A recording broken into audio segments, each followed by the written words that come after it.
अपार मार्ग दिया है।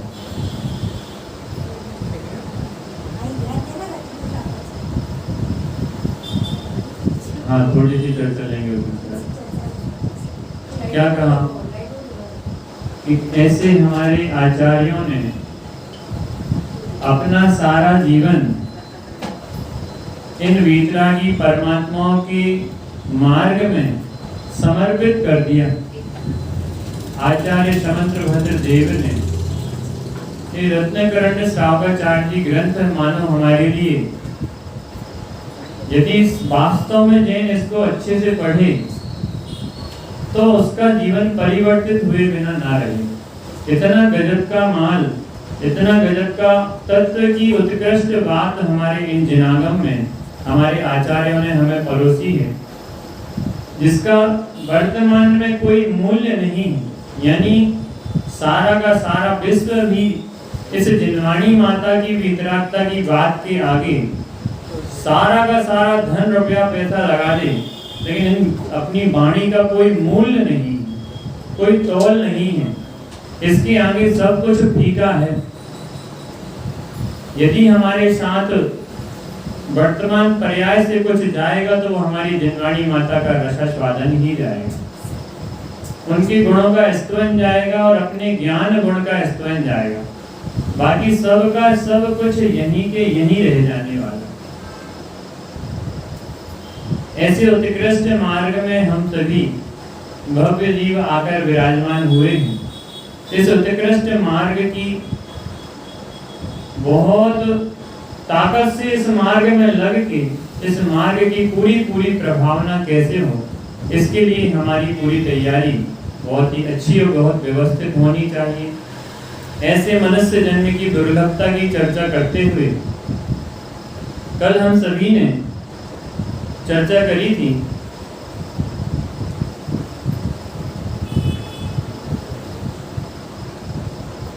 कि घर भस्म हो जाने पर जीव कुछ नहीं कर सकता। यहां तक अपन ने चर्चा करी थी। घर के चारों ओर से ना जलने पर ही पुरुष कुछ कर सकता है, और घर भस्म ही हो जाए तब कुछ भी नहीं कर सकता है। यानी वर्तमान जो पर्याय हमें मिली है, ये पर्याय जब तक सुरक्षित है, जब तक इसमें रोग, इस पर्याय को रोगों ने घेरा नहीं, तब तक तो हम कुछ कर सकते हैं। जैसे जैसे इस पर्याय को रोगादि घेर लेते हैं, वैसे वैसे हम पर्याय के रोगों को दूर करने में लग जाते हैं।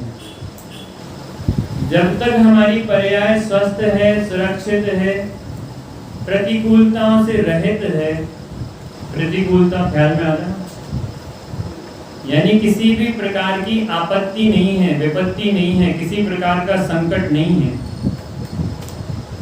इस ही समय हमें अपनी पर्याय को सार्थक कर लेने जैसा कार्य है। जिस समय इस पर्याय में रोग आता है तो एक जीव के एक परिवार में 10 लोग रहते हों, और एक जीव को यदि कोई रोग आता है तो 9 लोगों का मन स्थिर नहीं रहता। यानी उस जीव का तो रहता ही नहीं है जिसको रोग आया है, लेकिन एक परिवार में रहने वाले एक व्यक्ति को रोग आता है तो 9 लोगों का मन स्थिर नहीं रहता। 9 लोग भी निरंतर उसके दुख में दुखी रहते हैं, सब अव्यवस्थित रहते हैं, काम करते हैं लेकिन काम करते हुए भी काम नहीं करते हैं, यानी काम में मन नहीं लगता।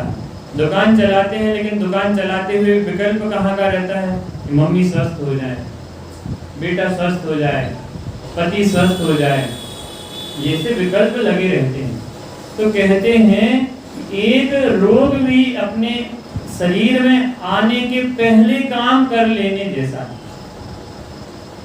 क्योंकि एक रोग शरीर में आएगा तो पूरी ताकत हम उस रोग को दूर करने में लगाएंगे, और हमारे संयोग भी उस रोग को दूर करने के लिए ही सारी ताकत लगाएंगे। चलो तुम्हें यहाँ दिखा दें, वहाँ दिखा दें, ऐसा करें, ये दवा ले लेना, ऐसा कर लेना, सारी की सारी हमारी प्रतिक्रिया। वैसे ही हमारी पूरा का पूरा जो ज्ञान है वो बाहर की तरफ ही जा रहा है। अपने ज्ञान कहाँ जा रहा है प्रवीण भैया जी? अभी तक अपना ज्ञान वैसे भी बाहर जा रहा है, यहाँ कहते हैं कि ज्ञान अभी तक बाहर जा रहा था, अब उस ज्ञान को दिशा दे दो, उस ज्ञान को वापस मोड़कर उस ज्ञान की ओर ले आओ। कब ले आओ?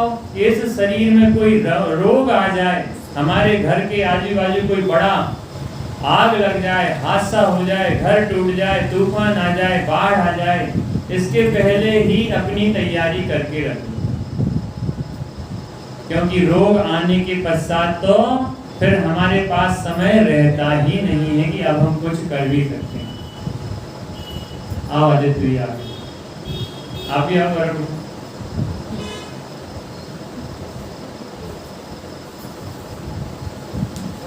क्या कहा?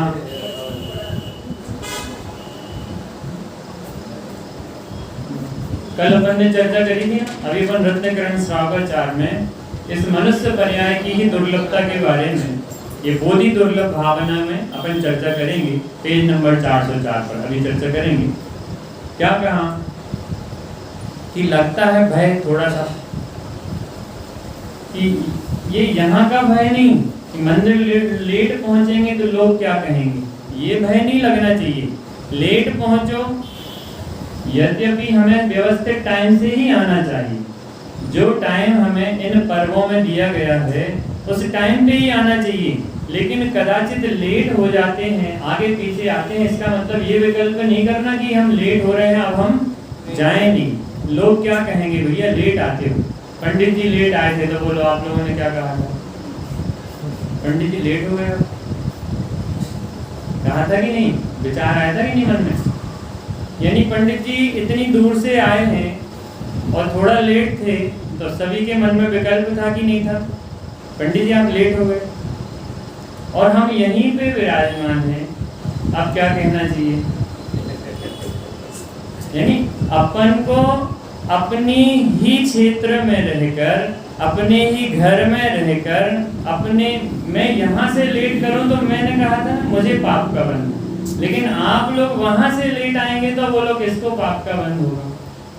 मुझे वास्तव में इच्छा है कि मैं मात्र खाना पूर्ति कर रहा हूँ, वास्तव में मुझे ऐसा भासता है कि संसार दुखमय है और मुझे सच्चा सुख चाहिए है, इसके लिए अपन ये स्वाध्याय और जन्मंतर की तैयारी कर रहे हैं कि मात्र खाना पूर्ति, मात्र दिखावा कि भैया जैसा आपका मंदिर है मैं उससे अच्छा जन्म मंदिर तैयार करके दिखाऊंगा। इसके लिए जब आज हमारी तैयारी में ये कचास पड़ी है, जब आज हमारे अंदर ऐसे परिणाम पक्के नहीं है, भाई साहब पीछे आज हमारे परिणाम देखो, हमारे मैं आता हूँ ना सबसे पहले हमारे भाई साहब 2-3 लोग सबसे आगे मिलते हैं। रुचि ऐसी अंतर में जागृत होवे कि एक समय भी हमारा व्यर्थ नहीं जाना चाहिए। बच्चे हैं, उनकी पढ़ाइयाँ होती हैं, किसी के कुछ है, किसी का कोई तैयारी है, किसी की सर्विस, लेकिन अपना ये समय भी तो ये सर्विस है, यहाँ से भी तो सैलरी मिल रही है, नहीं मिल रही? सैलरी मिलती कि नहीं मिलती दीदी? मिलती है। ये सैलरी दिखती नहीं है, ये तो एफडी है जो अनंत काल तक हमें ऐसे बड़े बड़े शेयर जैसे उछाल करके हमें अनंत काल तक फायदा कराती रहेगी। ये सैलरी है, ये प्रेजेंट में हमें दिखती नहीं है। देखना मेरी भांजी है, वो बिल्कुल ऐसी लगती है, वो दिल्ली में रहती है, उसका नाम दिशा है। तो क्या कहा कि ये बहुत बड़ी एफडी है, अपन को बहुमान ऐसा आना चाहिए। क्यों बार बार आचार्य हमें प्रेरणा करते हैं, क्यों बार बार ये मनुष्य पर्याय से डर दिखाते हैं, क्यों ऐसा करते हैं? ऐसा विचार नहीं आता कि आचार्यों को ये कितनी करुणा अंदर में हमारे प्रति वर्त रही होगी कि उन्होंने पूर्व में आचार्यों ने अपने रक्त से आंखों में हाथों में कांटे चुभ जाते थे और कांटे से कैसे उससे ताड़ पत्रों पर अपने जिनागम को उद्धृत किया है। जानकारी महिमा आनी चाहिए ना कि मुझे तो सारे के सारे समागम गजब के मिले हैं, मुझे तो ऐसे मिल गया जैसे हमें तो कुछ करना ही शेष नहीं रहा। भजन गाते ना संजीव जी का, स्वयं इस जगत का सब काम हो रहा है, स्वयं हो रहा भैया कि करना है? बाहर में करने की बुद्धि छोड़ना है और यहाँ का पुरुषार्थ करना पड़ेगा। होते हुए को जानना पड़ेगा, होते हुए में हस्तक्षेप नहीं करना है। मैं करता मैं करके बकरी बन जाए, उस पर्याय में जाके मैं अकेले ही करते रहे। मैं करके मैं करता हूँ। ऐसे अपने वो कुत्ते का उदाहरण दिया, बैलगाड़ी के नीचे चलता है और बैलगाड़ी जिस दिशा में मुड़ती है उस दिशा में मुड़ जाता है और वो समझता है कि बैलगाड़ी तो। छिपकली का उदाहरण दिया, वो छत पे चिपकी है, दूसरी छिपकली पूछती है बहन आज मेरे घर चलोगी? पागल हो गया, अभी मैं यहाँ से हट जाऊंगी पूरी छत गिर जाएगी। छिपकली की बुद्धि है कि मेरी बुद्धि है? छिपकली तो उदाहरण है, ये मेरी अनादिकाल की बुद्धि है भाई साहब।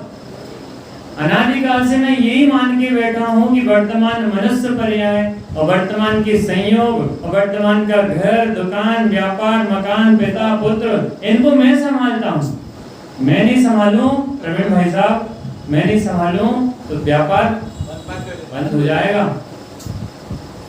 जिनागम तो व्यापार पे ताला लगाने के लिए ही मिला है।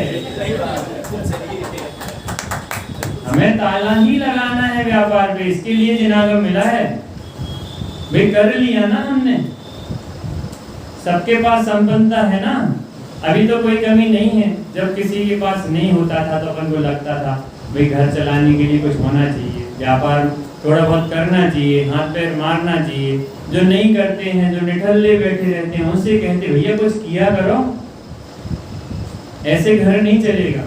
अब तो हमारे पास सारी संपन्नताएं हैं, मनुष्य पर्याय की सार्थकता कायम है। वे अपने अनुकूल संयोग अच्छे से रहने लगे, हम बढ़िया व्यवस्थित रहने लगे, हमारे घर में कोई किसी प्रकार की दिक्कत ना हो। पर्व भी है ना, अब सब कुछ बढ़िया संपन्नता आई है, अब क्या करना? ये तो पर्व की ये घर भी तो नया है, पर्व ये पहली बार ही आया है। अच्छा, मतलब 10 लक्षण वो पहली बार आया है और सबसे पहले अपना काम करेगा। सही बात है, क्योंकि बच्चों की बुद्धि एकदम कोरी होती है, कोरी स्लेट। अभी इनके मन में जैसे संस्कार बो दिए जाएंगे। उनकी दादी को देखो, अपन देखते हैं बहुत भव्य जीव हैं, भव्य आत्माएं हैं। वे ऐसे जीवों के निमित्त से ही हमारे भगवान हमारे यहाँ पधारते हैं और उनके निमित्त से इनके नाती पोते जो भी आएंगे ना, ये बहुत उत्कृष्ट धर्म के धारक होंगे। ये ध्वजा को लहराते रहेंगे जीवन के अंतिम समय तक। ये हमारे इस नीमच शहर में जैन धर्म की ध्वजा ऐसी ही चलती रहे, ऐसी ही उड़ती रहे। इसके लिए हमारी ये समझो ये धरोहर है, ये रत्न है। बहुत अपने अंदर में बहुमान आना चाहिए। कहाँ था मैं, कहाँ था कि ऐसे अपने घर को जल जाने पर, भस्म हो जाने पर हमारे हाथ में कुछ भी शेष नहीं रहेगा। मेरे घर में अभी पानी भर गया, बेसमेंट बनाया है, अब शॉप भी उसी में है, घर भी उसी में है और ज़्यादा बड़ा नहीं है, 12 बाई 80 का घर है और पीछे थोड़ी सी चौड़ाई है। तो अब वो सारा का सारा अपना जो हमारा गोडाउन बना है नीचे माल का, छोटे छोटे आइटम होते हैं इमिटेशन के, ये इयररिंग्स हैं, बकल हैं, क्लेचर हैं इनके। तो क्या हुआ, अब वो पानी जब आया तो इसके पहले 10-15 साल से कभी पानी आया ही नहीं। तो अपन ने क्या, अपन आकलन करके रखते हैं कि अरे आ रहा है तो 4-5 इंच आता था, आएगा और हम लोग खाली कर देंगे। तो इस विकल्प के चक्कर में हमने सामान को हाथ नहीं लगाया। अब मुश्किल से आधे 1 घंटे के भीतर देखते देखते पानी 2.5 फीट हो गया कमरे में। फिर भी अपन काय में लगे पानी निकालने में, और विकल्प ही नहीं आया कि मैं वहां से सामान अलग कर दूं। और वो जब पानी भरा ना तो मुझे जो बाढ़ दिखाई देती है, मेरे आंखों में ज्ञान में वो बाढ़ तैरने लगी कि देखो मेरा तो मात्र ये सामान, ये बाहर ये थोड़ा सा सामान खराब हुआ है, कितना नुकसान हुआ, 50,000 का, लाख रुपए का, इतना ही नुकसान हुआ। लोगों के घर ढह जाते हैं, लोगों की तिजोरियां बह जाती हैं, कार तैरने लगती हैं। सब बह जाती हैं और लोग अपने आप को भी बचाने में असमर्थ होते हैं। मैं तो बहुत समझो धर्म का ही समागम है कि अपने लिए बहुत बच जाते हैं हर जगह। बड़े बड़े उदय भी अपने छोटे रूप में आके निकल जाते हैं। कितने पुण्यशाली हैं हम कि ऐसे जहां बाढ़ें आती हैं देखो उनको बिल्कुल ऐसे 1 सेकंड में पूरी की पूरी बड़ी बड़ी बिल्डिंगें ध्वस्त होती देखी जाती है। तो इस धर्म का ये फल है कि वर्तमान में अपने परिणाम बिगड़ नहीं पाते हैं और बड़े बड़े कर्म का जो बंध है वो छोटे रूप में आगे निकल जाता है। तो ऐसे वहां से अपन को संकट लगता ना, ऐसे ही कब हमारे शरीर में वज्रपात होगा और किस समय ये शरीर का नाश हो जाएगा, तब उस समय हुए अपन ने कल बोलिए हुए तीर्थंकर से बली, मौत नहीं टली तिनकी नहीं चली, तो अब क्या करिए जिस पंथ चले भगवंत वही आचरिए। हमारे तीर्थंकरों के पास कोई कमी नहीं थी, बड़े बड़े सेठ बड़े बड़े आचार्य कोई कमी नहीं थी इनके पास, फिर भी इन्होंने क्यों छोड़ा? जिसे ज्ञायक तत्व उत्कृष्ट लगा है, जिसे ज्ञायक अपना आत्मा रत्न लगा है, उसे बाहर के रत्नों से कोई मतलब नहीं है। जड़ रत्न तो जड़ ही हैं, वो कभी चैतन्य नहीं हो सकते। चैतन्य के आगे जड़ रत्नों की चमक फीकी है। इसलिए समय रहते ही हमें अपना काम करना चाहिए। मनुष्य के द्वारा धर्म तत्व का जानना कठिन है। मनुष्य के द्वारा धर्म तत्व का जानना कठिन कैसे है प्रवीण भैया? कि धर्म में लगाना बहुत मुश्किल है। अपन ने चर्चा कर रहे हैं 2-3 दिन से कि धर्म के लिए प्रेरणा करनी पड़ती है, जबरदस्ती करना पड़ता है, डांटना पड़ता है कि जाओ मंदिर, मंदिर जाओ, मंदिर जाओ, मंदिर जाओ, और जाते नहीं हैं। और अन्य मार्ग के लिए कभी किसी से कुछ कहना नहीं पड़ता। अपन को क्रिकेट पसंद होता है, पर क्रिकेट है पसंद, तो बोलो मम्मी लोग कहती है कि बेटा जाओ क्रिकेट खेला, कभी तुम्हारा विकल्प होता है खेलने का? मन से अपन को लगता ना।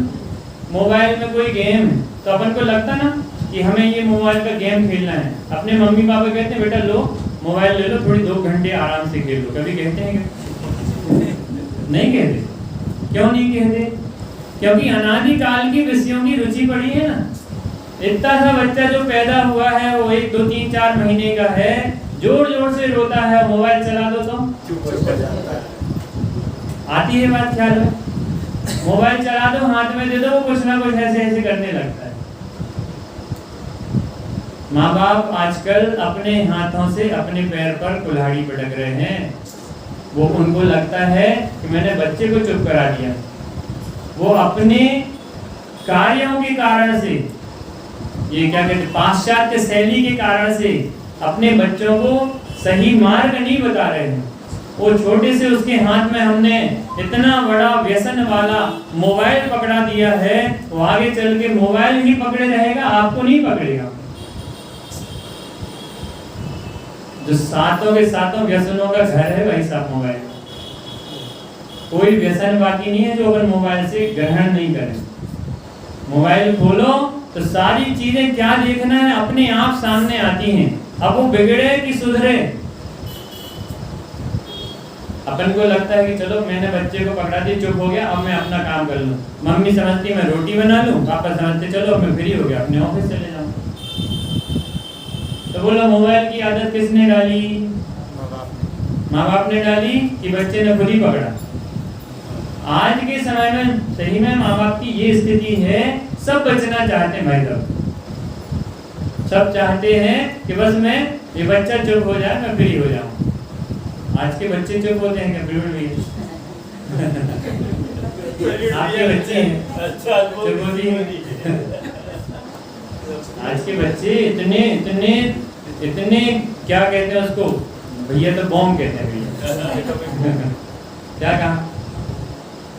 आज के बच्चे ऐसे नहीं समझने वाले हैं पहले के। आप तो स्वयं अपने आप को देखो कि आपको आपके माँ बाप ने कैसे संभाला है, कैसे संभाला भाभी? अरे नहीं, अपन को सही में अपने शास्त्रों में चर्चा आती है कि बच्चे बड़े को देख करके छोटा, छोटे को देख करके नहीं, एक प्रसाद वाली प्रक्रिया चलती थी पहले, हाँ। नहीं चलती थी।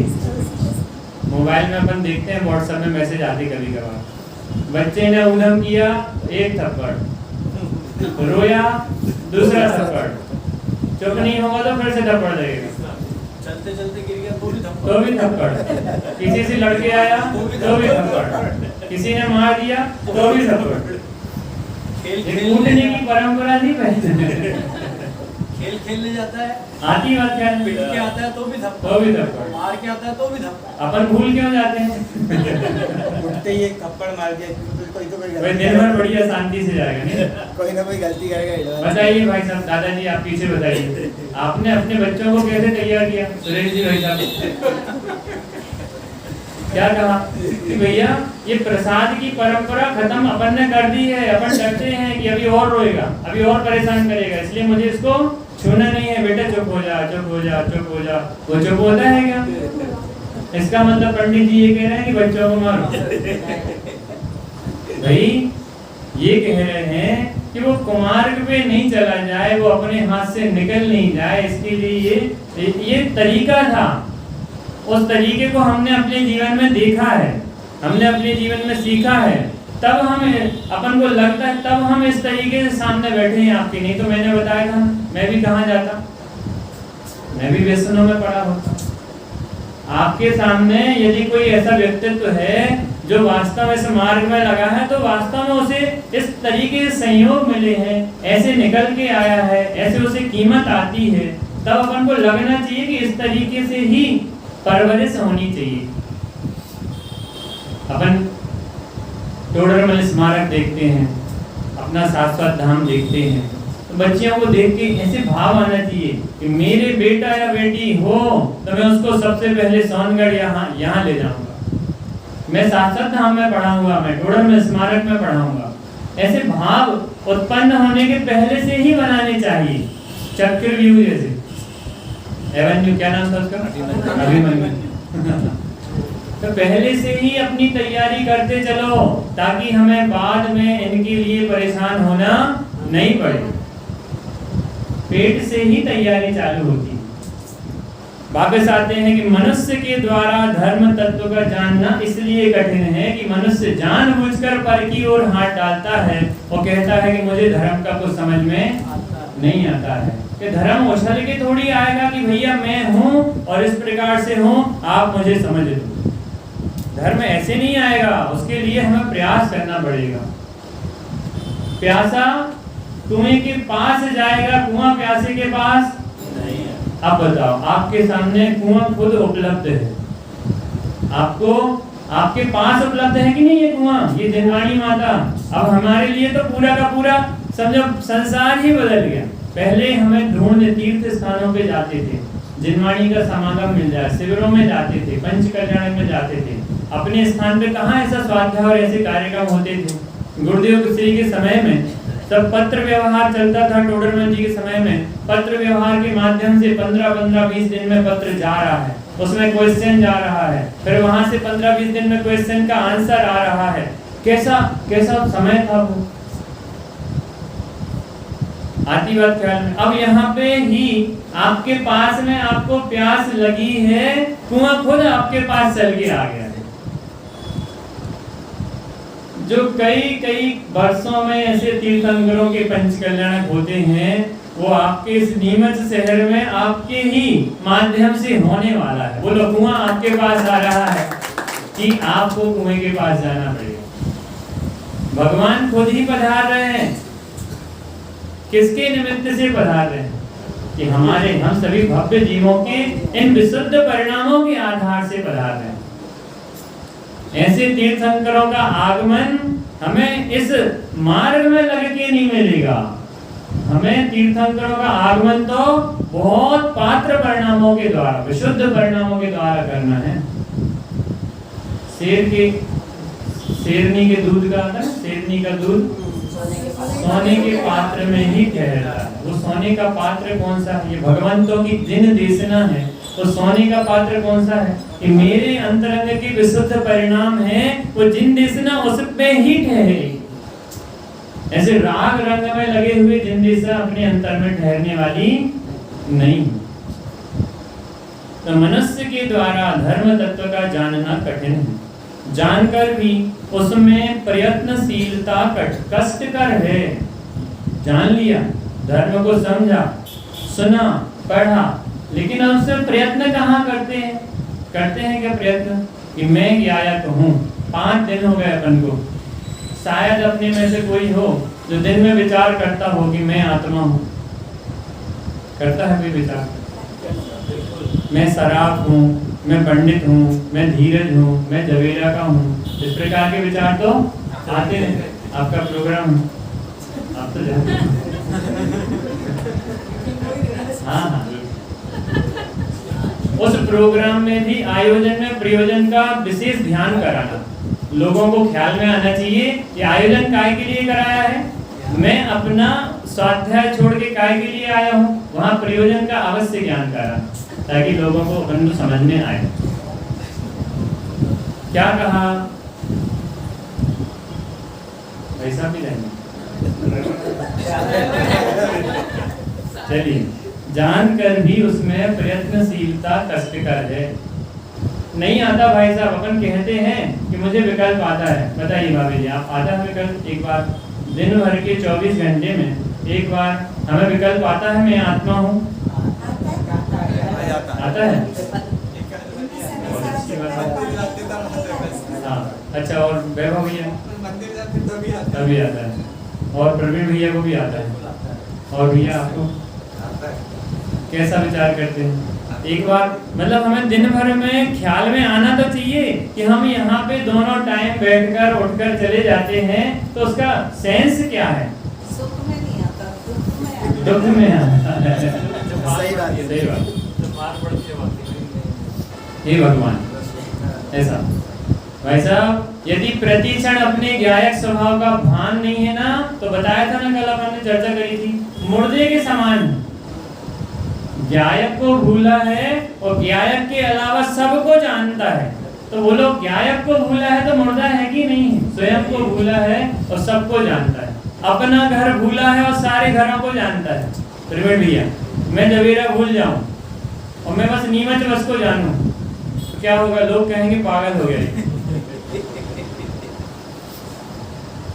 ऐसे अनादिकाल से मैं अपना घर भूला हूँ, अपना गायक स्वभाव भूला हूँ, अपना चैतन्य तत्व भूला हूँ और उस चैतन्य के माध्यम से सबको जानता हूँ। लोक में तो उसे पागल कहा जाएगा ना, कहाँ भेजा जाएगा? पागल खाने छोड़ देंगे। तो जब ऐसे इस जिन धर्म में बार बार भगवान हमें प्रेरित करते हैं, समझाते हैं, भगवान बुलाते हैं, तो हमें ऐसा एक करंट सा लगना चाहिए कि भगवान किसे कहा जा रहा है। मैं गायक हूँ, मैं भगवान हूँ, मुझे मेरे लिए भगवान बोला है। आजू बाजू की तरफ चेहरा नहीं जाना चाहिए। कहते हैं हे भव्य जीव, तो कहाँ विकल्प जाता है? अपनी ओर आना चाहिए। इसके लिए जिनवाणी माता हमें निरंतर प्रेरित करती है। जानकर भी प्रयत्नशीलता कष्टकर है। उस धर्म को जानकर तत्व दृष्टि से संपन्न मनुष्यों, तत्व दृष्टि से संपन्न मनुष्यों, किसके लिए कहा? मेरे लिए, है ना? देशना किसके लिए मिली? मेरे लिए, स्वयं मिली। तो अपन को तुरंत ख्याल में आना चाहिए कि उस धर्म को जानकर, किस धर्म को जानकर? कि मैं चैतन्य हूँ, ये धर्म है। मैं गायक हूँ, ये धर्म है।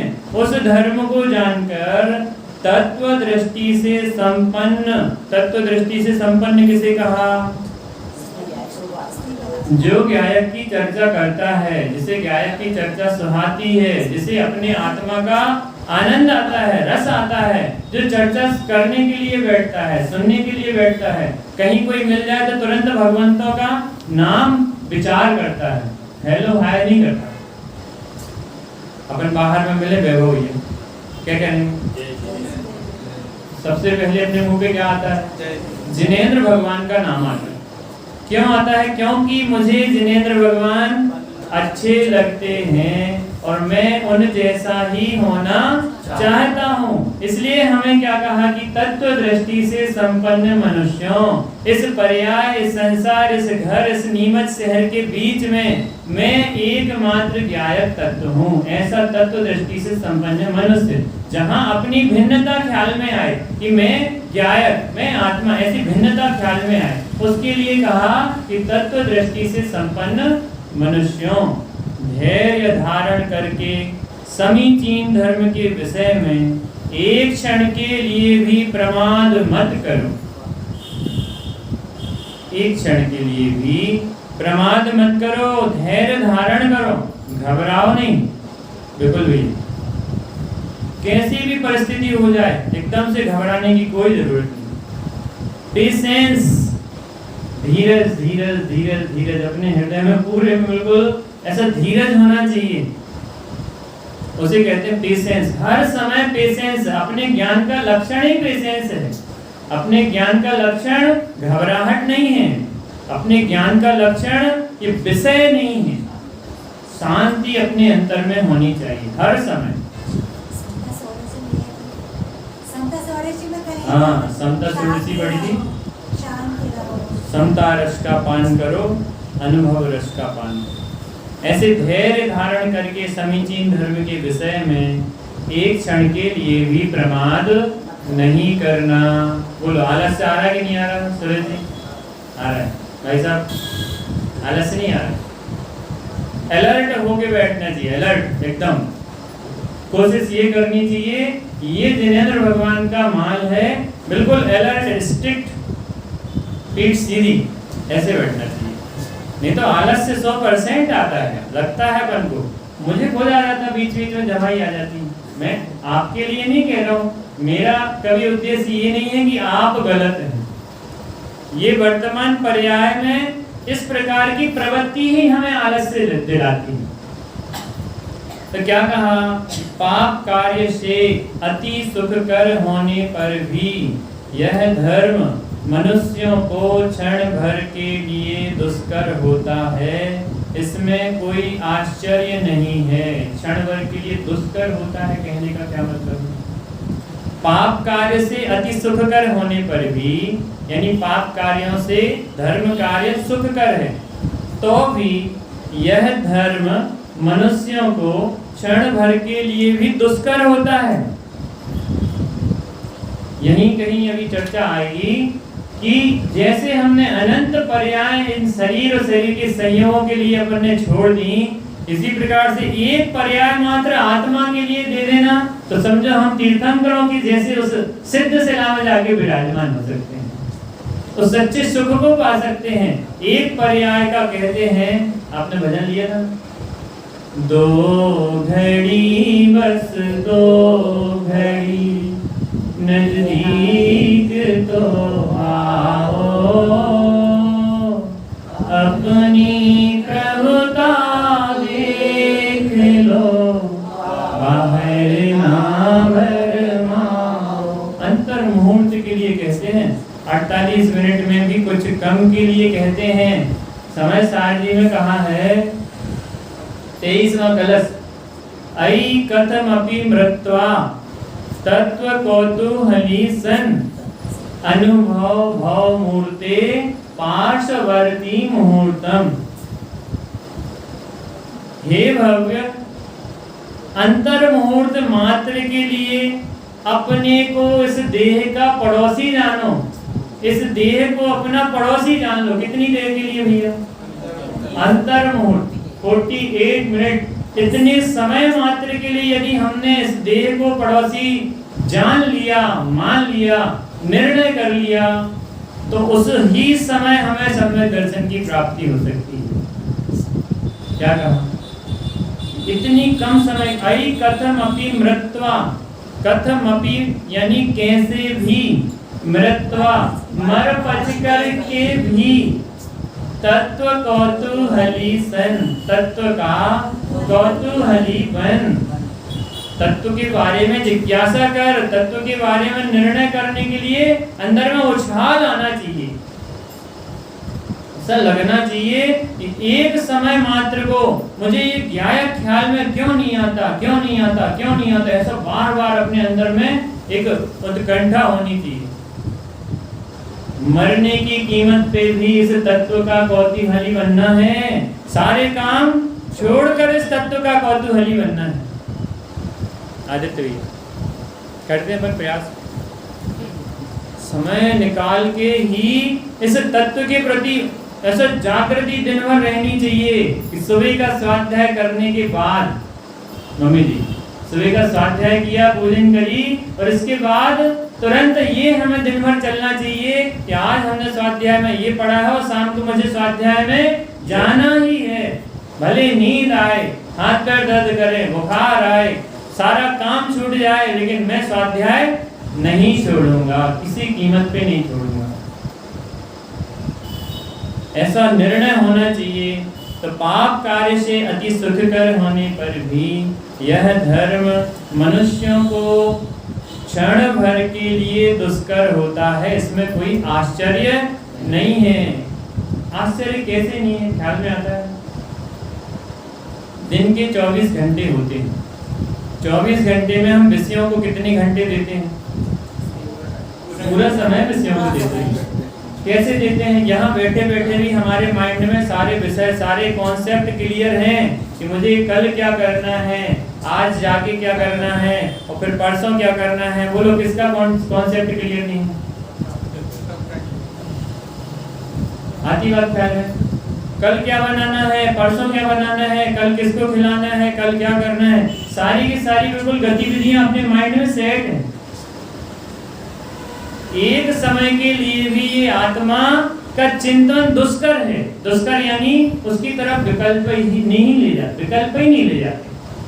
ले ही नहीं जाते, प्रयत्न ही नहीं करते। अपन कहते हैं एक बार विकल्प तो आता है, मैं आत्मा हूँ इस बार विकल्प आ जाता है, क्योंकि अपन सुनते हैं, लेकिन हम प्रयास करते हैं क्या? तो हम वो प्रयास नहीं करते। इसके लिए कहा कि वो दुष्कर है कि हर काम के बीच में इस काम को हमने रखा ही नहीं है, मुख्य ही नहीं रखा है। दिनचर्या व्यवस्थित है, उठने की, खाने पीने की, सब व्यवस्थित है ना। उसके बीच में स्वाध्याय की दिनचर्या है क्या? बीच बीच में ये हमारे कुछ समय के लिए अपनी आत्मा का ध्यान करने की दिनचर्या है क्या? कि नहीं होती, उसका स्थान ही नहीं रहता। क्यों? पहुंच गए तो पहुंच गए, कर लिया तो कर लिया, नहीं तो चल तो रहा है। इसकी तरफ अपन को रहते ही नहीं। अपन को पहली बात तो सुख की सच्ची परिभाषा ही नहीं पता है। हमने संसार में सुख काय में माना है? कोई सुख पैसे में सुख मानता है ना? पैसे में सुख मानता है, धन में सुख मानता है, कोई किसी चीज में सुख मानता है, कोई किसी चीज में। संसार में किसी का पेट बढ़िया अच्छा भोजन कर ले, उसमें सुख मानता है। सभी मानते हैं, मानते कि नहीं? यानी संसार के सारे कार्यों में हमने सुख की कल्पना करी है। हमने आत्मा में ज्ञान में सुख की कल्पना नहीं करी अभी तक। इसके लिए कहते हैं कि वो धर्म का चिंतन दुष्कर है, क्योंकि हम उसमें सुख मानते ही नहीं। अपने पास ही अपना सुख है। एक कवि की वो है कि अपने ही अंदर विराजमान है अपना भगवान आत्मा, जब चाहे नजर झुकाओ और देख लो। जब चाहे नजर झुकाओ, जब चाहे देख लो, कहीं दूर नहीं है। और अपन कहाँ झुकाए नजर? बाहर में, निरंतर बाहर की ओर जाती है। समय सारणी में एक जगह और आता है कि कोई समुद्र, कोई बांध टूट जाए, तो बांध टूटने पर उसका जो पानी बह रहा है वो वापस बांध में कैसे आएगा? अपने ज्ञान की जो दिशा है वो अभी विषयों में पड़ी है, वो वापस ज्ञान की दिशा ज्ञान में कैसे आएगी? जैसे समुद्र को जो वो बांध टूटा है उसको घुमाकर उसकी दिशा वापस समुद्र में ही कर दी जाए, एक जगह चर्चा आती है। ऐसे ही अपने ज्ञान की जो दिशा विषयों में जा रही थी, उस ज्ञान की दिशा को वापस अपने ज्ञान में ही लगा दिया जाए तो हमारा कॉन्सेप्ट, हमारा वो बांध टूटेगा नहीं, ज्ञान ज्ञान में ही रह जाएगा। अनादिकाल से हमारे इस ज्ञान को हमने रोका ही नहीं है, वो बाहर जाता है, जाता है, जाता है, जाता रहता है। तो ऐसे दुष्कर है, इसमें कोई आश्चर्य नहीं है। यह निश्चय ही धर्मों की गुरुता का फल है। यह मनुष्य एक कौड़ी में भी महान गुण मानकर उसके लिए अतुल श्रम करता है। पूर्व में किए है ना, मैंने आपको 1 रुपए का उदाहरण बताया था। 1 रुपए के कॉइन के चक्कर में अपने मृत्यु की घोषणा सुन के भी आ गया। एक कौड़ी के चक्कर में भी उसमें महान गुण मानता है। कौड़ी कोई मूल्य नहीं होता कौड़ी का। कौड़ी जानते हैं ना, उसका कोई मूल्य नहीं होता, लेकिन उस कौड़ी के चक्कर में अतुल श्रम करता है, यानी जिसका कोई लिमिट नहीं है, इतना श्रम करता है। किंतु अज्ञानी देव और मनुष्यों की रिद्धि के मूल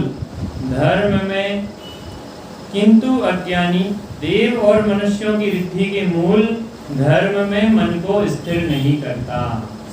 जब कौड़ी के लिए अतुल श्रम कर सकते हैं, तो जो ये देव और मनुष्यों की रिद्धि का मूल है, ऐसा जो धर्म है, उसमें अपने आप को मन को स्थिर क्यों नहीं करता?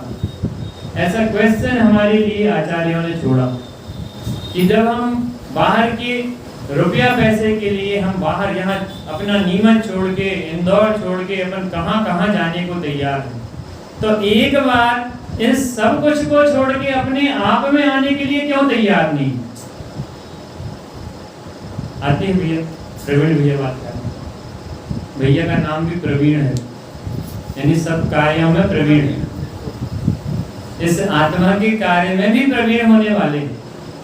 इसके लिए प्रवीण कहा है, और छेड़ाला में एक जगह आता ना कि हम अनादि काल से विषयों में लगे हैं, तो मूर्ख प्रवीण भी कहा वहां कि अनादि काल से विषयों में लगे हैं ना, तो विषयों में लगने वाली बुद्धि ज्ञान मूर्ख है, और ज्ञान की ओर लगने वाला ज्ञान वो प्रवीण है। एक चीज और ख्याल में आई थी, मैं घर पे ही मतलब जब मैंने सुना मुझे नीमच जाना है, तो मैंने उसका ख्याल में आया, नी यानी नहीं, और मच यानी क्या होता है? ज्यादा। कहीं मच का अर्थ अच्छा भी लेते हैं क्या? नहीं लेते, अच्छा लेते हैं, वेरी मच, बहुत अच्छा है। तो नहीं है अच्छा, ऐसा ये नीमच शहर हमें छोड़ के अपने आप में आना है, इसके लिए नीमच है। आधी बात करना, तब सभी हम लोग आगे कहेंगे थैंक यू वेरी मच। ऐसे उनमें से अपन जो ज्ञान की दिशा है ना, उसको अपन खुद ले जा सकते हैं। ये भेद ज्ञान किसे करना है? ये नीमच शहर खुद हमें भेद ज्ञान करा रहा है। ये नहीं अच्छा नहीं है, छोड़ो इसे, विदेश नहीं जाना, इसको छोड़ो और अपने में आ जाओ, स्वदेश में आ जाओ। विदेश में तो हम अनादि काल से रहे, इसके लिए नीमच मिला है। तो ऐसा यह ठीक ही है।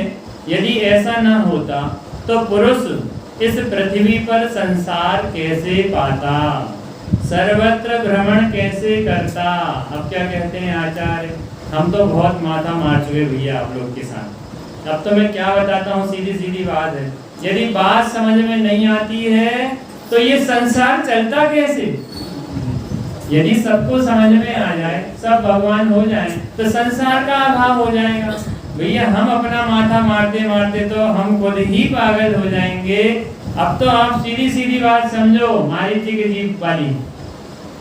आदिनाथ भगवान कहते हैं कि आप भगवान बनने वाले हैं, तो बोलो खुशी होनी चाहिए थी कि अंदर में अहंकार आना चाहिए था।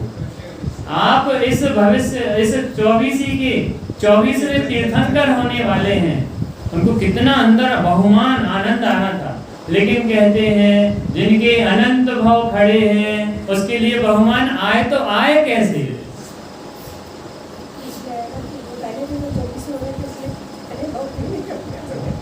तो इतने भाव पड़े थे ना, उनको ऐसा लगा कि आप ऐसा कह रहे हैं, मैं भगवान नहीं बन सकता। मैं इसी काल में, उस समय उन्होंने 363 मत चलाए, खोटे मत चलाए, और इस दिगंबर आमनाय को समझो उस पर्याय में बिगाड़ दिया। उनने उस दिगंबर आमनाय को नहीं बिगाड़ा, उनने अपने अनंत भाव खड़े थे ना, उसकी तैयारी कर रहे थे। ऐसे यहाँ आचार्य कहते हैं भाई साहब कि इस पृथ्वी पर यदि ऐसा नहीं होता ना तो ये जीव संसार कैसे पाता, कैसे संसार चलता? कि संसार भी तो चलना आवश्यक है। जैसे जीव परिणाम करेगा, आपको बात ख्याल में नहीं आती तो हम तो मोक्ष मार्ग प्रकाशक क्या कहा, मुझे इन बातों की खबर नहीं, आपको बात ख्याल में नहीं आती है तो आपके अभाग्य की महिमा, मेरे अभाग्य की महिमा तो आचार्यों से कही नहीं जाती। जिसको अनंत काल संसार में ही सिर्फ उड़ना है, उसके लिए मैं क्यों अपनी वर्तमान पर्याय खराब करूं? ऐसे अंदर की ज्ञान की धारा चलती है, कैसे सर्वत्र भ्रमण करता, इतनी सारी जो 84 लाख योनियां हैं, ये कैसे चलती? सब जीवों के अपने अपने परिणाम हैं। एक और बात ख्याल में आ गई, पंडित राजन जी जबलपुर वाले आए, विधान हो रहा था जबीरा वार्षिकोत्सव, तो हमारे जो एज के हैं, हमारे सब जैसे भाई बैठे थे, वैभव जी, आजकल वो दाढ़ी का ट्रेंड चल रहा है ना, ऐसे चलते रहते। तो पंडित जी ने कहा, भैया ये डाकुओं जैसे थोड़ी अच्छी लगती है दाढ़ी। भैया गौरव भैया उदाहरण दिया उनने, आपको देख के विकल्प नहीं आया, उदाहरण दिया। ये क्या कहते हैं, डाकू और जो नाम होते हैं ना इनके विशेष विशेष, ये मुसलमान जैसे वो रखते हैं, सब दाढ़ी वाड़ी रखते हैं बहुत सारी, है ना, और उन्होंने बहुत सारे नाम बताए। ये अपन को शोभा नहीं देती भैया, अपना स्वभाव क्लीन है, अपनी बाहर की चर्या क्लीन होनी चाहिए। अब वो कहता है बाद में, मेरा जो दोस्त भाई था, तो चेहरा छोटा लगता है देखने में, इसलिए दाढ़ी रखते हैं। अब एक दिन हो गया, दूसरे दिन उनको फिर सामने बैठे, सामने फिर दिख गए, सामने फिर कहा, उसने फिर नहीं बनाई, तीसरे दिन फिर दिख गया। पंडित जी कहते हैं, भैया मेरा भाव तो कहने का था, यदि आप मेरी बात मान जाते तो मुझे कर्तृत्व का भार आ जाता कि इसने मेरी बात मान ली, इसलिए मैं तो कर्तृत्व से निर्भर होता हूँ। आपको मानना हो सो मानो और नहीं मानना हो सो आपकी व्यवस्था बिगड़ेगी, मेरा कुछ भी नहीं। ज्ञानी जीव उलझते नहीं है, उसमें से सुलझने का मार्ग ढूंढ लेते। कितनी बार कहेंगे, कह सकते हैं, कहने से हो अथवा नहीं हो, ये तो भगवंतों की देशना है, इसके लिए मिली है। आगे चर्चा करते हैं। एक प्राणी नाना जन्मों में भ्रमण करते हुए जो अपरिमित दुख भोगता है, उसका अनंत भाग भी सुख सब शरीरों में मिलकर भी नहीं होता। क्या बात ख्याल में आई? एक प्राणी नाना जन्मों में, नाना यानी अनंत जन्मों में, अनंत जन्मों में भ्रमण करते हुए एक एक जीव जितना दुख भोगता है, वो अनंत जन्मों के शरीर इकट्ठे किए जाएं और उसके शरीर का सुख इकट्ठा किया जाए तो एक शरीर के बराबर भी सुख नहीं भोगता है। अनंत पर्यायों में इतना दुख भोगता है। तब इस जन्म रूपी समुद्र में एक जीव उस सुख का कितना भाग भोगता है? तब इस जन्म रूपी समुद्र में एक जीव उस सुख का कितना भाग भोगता है, अर्थात कुछ भी नहीं भोगता है। बाहर का सुख तो सुखाभास है, सुख तो है ही नहीं। जैसे वन में एक अत्यंत डरा हुआ बेचारा हिरण सब ओर से त्रस्त रहता है, वैसी ही दशा जीव की संसार में। जैसे भयंकर जंगल में कोई एक हिरण हो, वो सब ओर से भयभीत रहता है कि कहीं से कोई शेर बाघ कोई आकर मुझे खा न ले। इस प्रकार से अत्यंत डरा हुआ होता है, त्रस्त रहता है, उसके परिणाम स्थिर नहीं रहते हैं। वैसे ही मेरी दशा, जीव की नहीं, वैसे ही मेरी दशा इस संसार में है। इसी प्रकार से मैं निरंतर डरा रहता हूँ कि मेरा शरीर न चला जाए, मेरा पुत्र न चला जाए, मेरे पिता न चले जाएं, मेरी माता न चले जाएं। मेरे घर का नुकसान नहीं हो जाए, मेरी दुकान का नुकसान नहीं हो जाए। ऐसे अनेक विकल्पों पूर्वक उसी हिरण के जैसे जंगल में जैसा भयभीत है, वैसे इस वर्तमान जंगल में हम सभी भयभीत रहते हैं। हम उस चीज का ध्यान नहीं करते, एहसास नहीं करते कि मैं इस प्रकार से भयभीत हूँ, लेकिन प्रति क्षण हम डरे हुए रहते हैं, भयभीत रहते हैं। रहता कि नहीं रहता डर? अब ये दुख यदि ख्याल में नहीं आए तो कभी नहीं छोड़ेंगे भाई साहब। दुख ख्याल में आना जरूरी है, ख्याल में नहीं आएगा तो हम छोड़ेंगे क्यों? मजा आ रहा है ना, आनंद आ रहा है, बढ़िया व्यवस्थित दिनचर्या चल रही है, बढ़िया खाना पीना, बढ़िया ऑफिस, बढ़िया सैलरी, सब चीज अच्छी है, तो बोलो व्यवस्थित है क्या अव्यवस्थित है? अव्यवस्थित है। हमारा ज्ञायक ही उसमें नहीं है तो सारा का सारा अव्यवस्थित। हमारा आत्मा नहीं है तो सारा का सारा अव्यवस्थित है। अनंत भवों में एक प्राणी के द्वारा प्राप्त सुख की जब यह स्थिति है, तो एक जन्म में जो सुख प्राप्त होता है वह कितना होगा कि अत्यल्प भी यह सुख दुख के समुद्र में गिरकर दुख रूप ही हो जाता है, जैसे मीठे मेघों का पानी लवण समुद्र में पड़कर खारा हो जाता है। कि अनंत दुखों के बीच में जो किंचित सुखाभास सा होता है, वो सुख कैसा है? मीठे मेघों के समान है। मेघ यानी बादलों से जो पानी गिर रहा है, वो पानी गिरा और वो सारा का सारा पानी गिरकर समुद्र में जाकर खारा ही हो जाता है। उसी प्रकार हमें जो सुख लगता है, हमने खाना खाया और खाना खाने के बाद सुख हो गया क्या?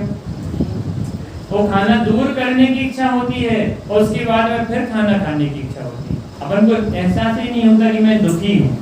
बार बार खाना, बार बार सारी क्रियाएं बार बार करना और बार बार करते रहने पर भी उनमें अभ्यस्त रहते हुए आनंद मनाना।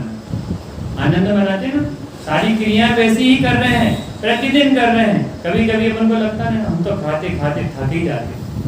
डॉक्टर साहब बोलते हैं फूटी बाल्टी, फूटी बाल्टी, इसमें जितना डालो भर जाता है। सब भरते ही नहीं। डाला में आता है, 3 लोग को नाज जो खाए मिटे न भूख, ये दुख भव सागर लो सहे। अनंत काल से ये दुख सहन कर रहे हैं। तो ख्याल में आना चाहिए कि ऐसे जो सुख का आभास है, नहाना धोना, तैयार होना, खाना, नए नए कपड़े पहनना, नए नए जगह पे जाना, नए नए कार्य करना, इस शहर जाना, उस शहर जाना, यहाँ जाना, वहाँ जाना, ये सारे के सारे कार्य करते करते थकान महसूस नहीं होती? थकान होती है तो रात में आके कैसे बिस्तर पे अपने गिरते हैं, कैसी हालत होती है। पैर दबा दो, हाथ दबा दो, पैर दर्द कर रहे हैं, ये विकल्प नहीं आता? नहीं थकता कोई अपने आप, सब बढ़िया ऊर्जावान है, किसी को थकान नहीं होती। फिर भाई साहब भैया नहीं होती थकान, थकान होती है लेकिन थकान मानते नहीं है ना, बिल्कुल भी थकते कि नहीं काम करते माइंड से नहीं। हाँ, माइंड से सही में नहीं थकते बाहर के कामों में, इसका ऐसा रस रहता है, विषयों के रस में ऐसे गजब के सेट हो गए हैं कि उसकी 2 बजे रात में उठ के भी कोई कहे ना भैया हमें 1 लाख का सामान चाहिए है, तो हम निकालने के लिए तुरंत तैयार हो जाते हैं। जैसे मैंने उदाहरण दिया था दशहरा का, आती बात, यानी ऐसी क्या कहते हैं उसको, अंदर से धगस होनी चाहिए अपनी आत्मा की कि 2 बजे रात में भी कोई उठाए कि भगवान आत्मा, तो तुरंत सबसे पहले मैं उठ के बैठूंगा कि मुझे बुलाया जा रहा है। लाखों अरबों करोड़ों रुपए से बड़ा ये जीव तत्व मेरे पास है, जो किसी के पास किसी के ज्ञान में नहीं है, वो मेरे ज्ञान में है। धन्य है वे जीव जिनके ज्ञान में आत्मा है। आत्मा में ज्ञान तो सभी के है, लेकिन धन्य है वे जीव जिनके ज्ञान में आत्मा है। आती बात ख्याल में, ज्ञान में आत्मा है और आत्मा में ज्ञान है, दोनों में क्या भिन्नता है? वर्तमान का और वर्तमान पर्याय का फर्क है, एक संसार और एक मोक्ष, अनंत सुख का और अनंत दुख का फर्क है। आत्मा में ज्ञान तो चींटी के भी है, हाथी के भी है, देव नारकियों सबके है, लेकिन इस वर्तमान पर्याय में मेरे है, कुत्ता बिल्ली के भी है। तो मुझ में और उनमें अंतर क्या हुआ? तो कहते हैं कि आपके अंदर वर्तमान मनुष्य पर्याय में अपने ज्ञान को जानने की क्षमता है, इसलिए उस ज्ञान को पहचानने का कार्य इस वर्तमान पर्याय में ही कर लीजिए। आगामी पर्याय जो आएंगी वहां हमें ये सब कार्य करने के लिए अवकाश नहीं मिलेगा। आगामी पर्याय हमारी मनुष्य पर्याय की नहीं होगी, आगामी पर्याय हमारी स्त्री पर्याय की भी नहीं होगी। क्या पता कौन सी पर्याय में जाने मिलेगा। यहाँ जो संगीपना मिला है, पंचेंद्रियपना मिला है, यहाँ जो ज्ञान को क्षयोपशम को बढ़ाने की शक्ति मिली है, समझने की शक्ति मिली है, ये पुनः मिलने वाली नहीं है। इसलिए इस ही पर्याय में अभ्यास कर लेने जैसा है। उत्तम सत्य धर्म के दिन हम सभी अपने जीवन को इस सत्य मार्ग पे लगाते हुए अपने वचनों को व्यर्थ में ना गवाएं, अपने वचनों को सीमित रखें, व्यर्थ के वार्तालाप में न लगें, हास्य कसाय में न लगें, फालतू के मनोरंजन की साधना में न रखें। सीमित बोलें, अच्छा बोलें और मीठा बोलें। इसके लिए ये जीव मिली है, इस जीव का सदुपयोग इस वर्तमान मनुष्य पर्याय में कंट्रोल, लगाम, कहाँ लगाम? लगाम अपनी जबान पे लगाम रखो, कहते हैं। तो अपनी जबान पे लगाम रखते हुए इस मनुष्य पर्याय को धन्य करना है। अपनी इस मनुष्य पर्याय को हम सभी धन्य करें। इस मंगल भावना से आज की चर्चा यहाँ पर विराम दें।